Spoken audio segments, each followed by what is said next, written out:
So let's solve for sample problem number 2. So we have a simply supported beam.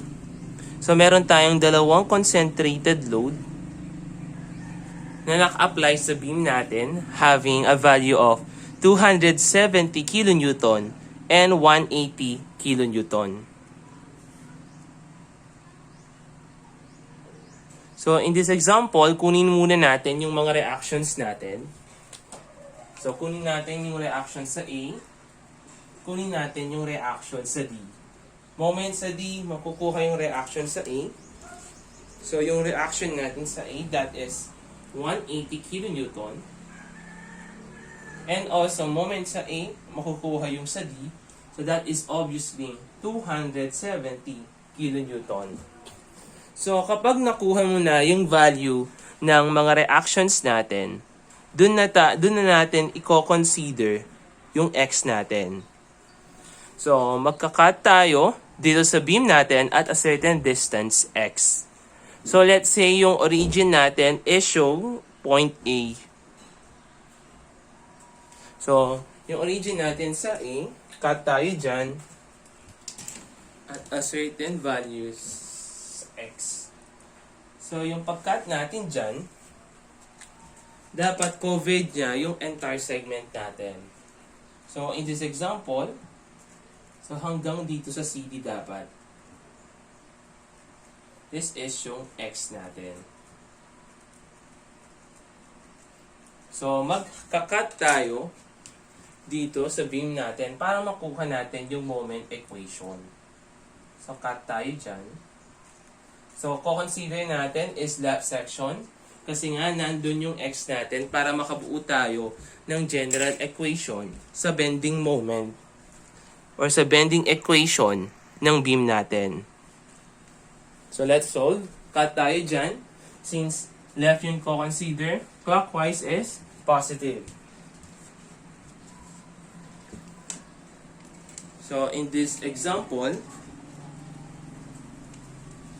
kunin natin yung EI y double prime is equals to M. EI y double prime is equals to, so we have a 180, so clockwise, that is positive, X, minus yung 270 muna, iikot siyang counterclockwise, 270, X minus 6. Minus yung isa natin, yung 180, counterclockwise. Yung moment arm niya is X minus 9. So from this moment equation, or the bending moment equation, integrate natin siya para makuha natin yung EIY prime. So meron tayo 180x squared all over 2 minus 270 x minus 6 squared all over 2 minus 180 x minus 9 squared all over 2 plus the constant of integration. So, ito yung magsisilbing equation 1 natin. So, kung isi-simplify natin yan, masasolve natin yung EI y prime is now equal to 90x squared minus 135 x minus 6 squared minus 90 x minus 9 squared plus C1. So that will become our equation number 2. So integrate natin yan para makuha natin yung deflection equation. Integrate natin. So we have EIY is equals to 90 x cubed all over 3 minus 135 x minus 6 cubed over 3 minus 90 x minus 9 cubed over 3 plus C1 Since in-integrate natin siya, magkakaroon niya ng x plus yung constant of integration natin. So, kung sisimplify natin yan, EI is equals to 30 x cubed minus 45 x minus 6 cubed minus 60 x minus 9 quantity cube plus C1x plus C2. So that will become our equation number 3. So susunod naman is kailangan nating malaman yung value ng mga boundary conditions natin. So this is our equation 3. So sa mga boundary conditions tayo sa susunod. So kapag kinukuha natin yung value ng C1 at saka C2 natin, always consider yung mga supports natin. Kasi meron tayo ang value ng distance and at the same time, alam natin yung value ng deflection natin sa mga supports natin. So, una muna natin dito sa A. So, kunin natin yung boundary conditions at A. So, ano yung value ng x sa A? X is equals to 0. Yung deflection dyan is equals to 0. So, i-refer natin yung equation natin dito sa 3 natin. Substitute natin siya to 3.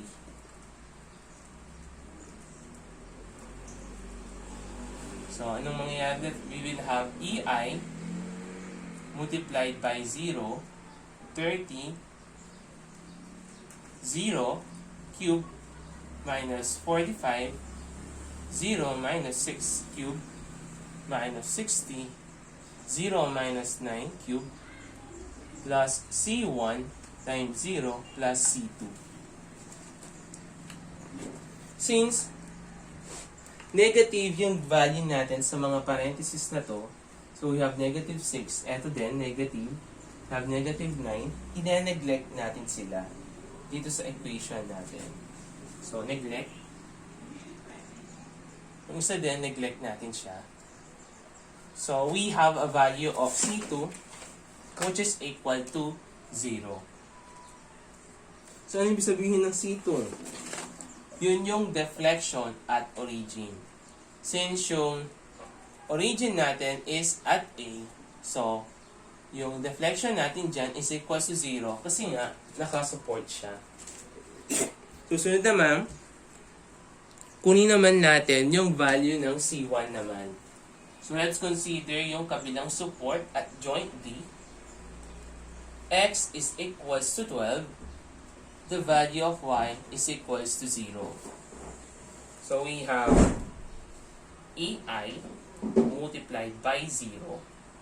30, 12 cube minus 45, 12 minus 6 cube minus 60, 12 minus 9 cube plus C1 times 12 plus 0.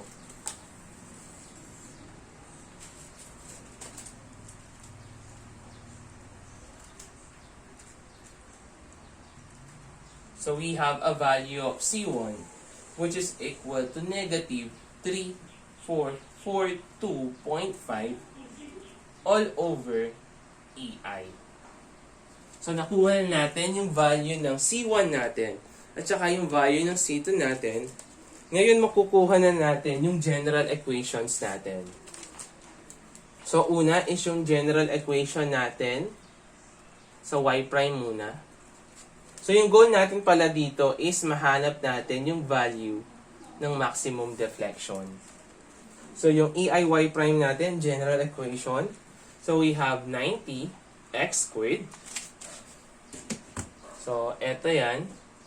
Minus 135 x minus 6 squared minus 90 x minus 9 squared plus, since minus yun, so we have minus 3,442.5 So that is our slope equation. General slope equation. Yung general deflection equation naman, gamitin natin to.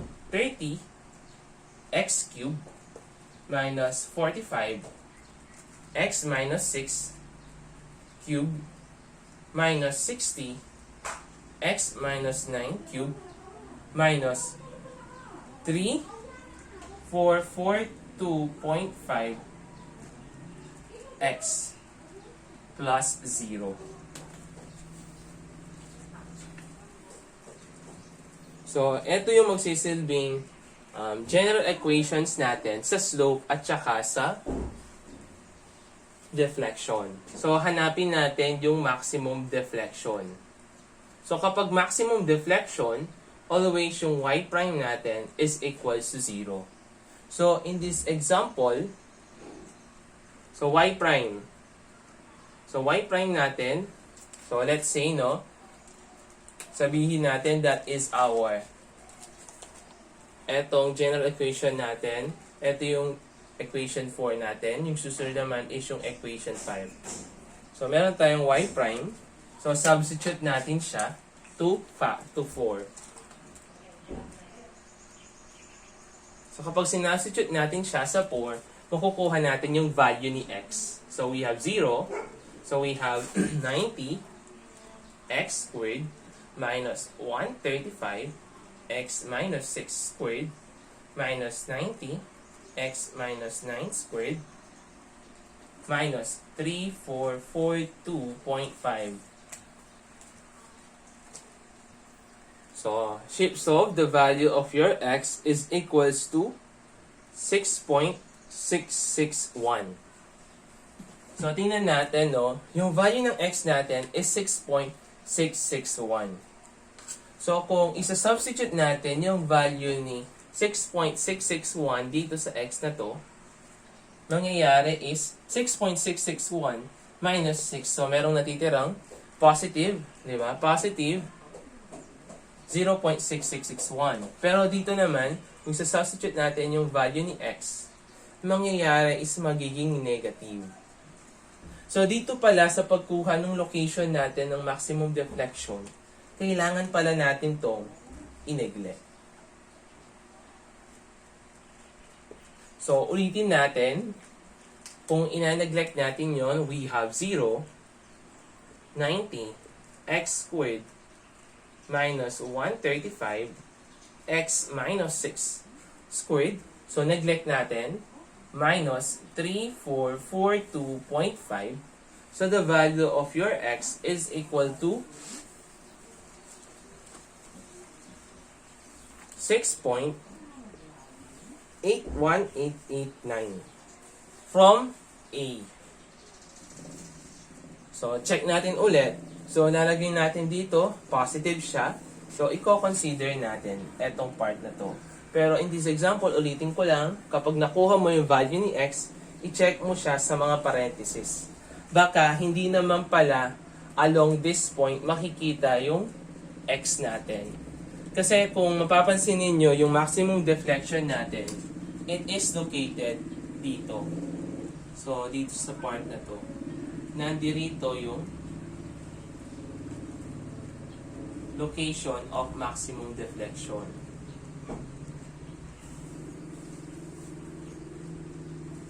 Kasi dito sa CD natin, kung mapansin ninyo, hanggang dito that is 9. So, x minus 9. So, hindi naman kasi lumagpas dito yung maximum deflection natin. Yung maximum deflection natin, nasa pagitan siya ng segment B at saka C. So, wala siya dito sa CD. Kaya, nineglect yung part na to. So, ayan, nakuha na natin yung value ni x. So, etong x na to, substitute to 5. So, EI, Y max, is equal to, so 30, yung x natin, that is equal to 6.1889. So, i-cube natin siya, minus 45, 6.1889 minus 6 quantity cube minus, since etong part na to, dito sa member CD natin, hindi siya kasama, so ine-neglect natin yung part na to. Pero for the sake of discussion, ilagay natin para mapakita natin ulit. 6.1889 minus 9 quantity cube minus 3442.5. I-multiply natin siya sa 6.1889. So, makukuha na natin yung value ng Ymax natin. Which is, so, ulitin natin, no? Since nandito tayo sa member CD, yung value neto, di ba, that is negative. So, ine-neglect natin siya. So, the value of your Ymax is now equal to negative 14.194.084 all over EI. So, that will become yung value ng maximum deflection natin.